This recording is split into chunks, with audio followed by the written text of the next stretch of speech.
علیکم ورحمۃ اللہ وبرکاتہ۔ میرے پیارے حضور آقا، آپ نے ابھی پہلے میرے بھائی کے سوال کا ایک ایسا جواب دیا تھا کہ آپ کا سوال جو ہے وہ سال بھر میں پورا نہیں ہوا جبکہ بچہ 9 ماہ میں پیدا ہو جاتا ہے۔ اسی سلسلہ میں میں نے ایک کتاب پڑھی تھی جس سے میرے علم میں بات نہیں ہے، اس لیے میں سوال کے لیے ٹھہرا ہوں کہ حضرت امام حسین جو ہیں وہ اپنے بڑے بھائی حضرت امام حسن علیہ السلام سے 6 ماہ اور 10 دن بعد پیدا ہوئے تھے، ان کی پیدائش کے بعد۔ کیونکہ آپ کو یا اکثر بانیوں کو بھی میرے کو جو ہے ان کو معلوم ہوگا کہ جب بیوی کا پہلا بچہ پیدا ہو جاتا ہے تو اس کی عدت 40 دن تو کم از کم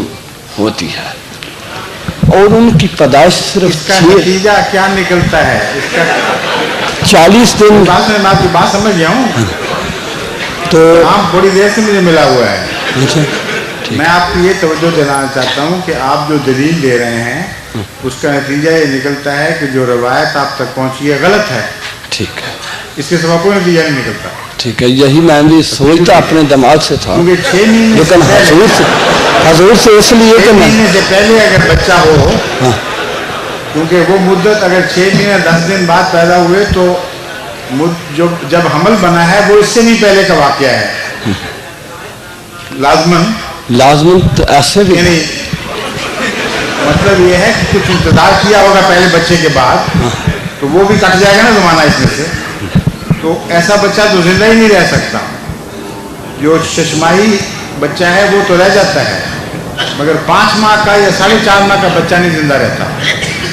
اس لیے زیادہ سے زیادہ یہ مانا جا سکتا ہے کہ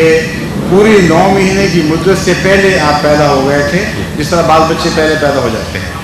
مگر یہ جو واقعہ آپ بتا رہے ہیں یہ قابل قبول نہیں، یہ روایت رد کرنے کے لائق ہے۔ ٹھیک ہے، جزاک اللہ۔ ایک سیکنڈ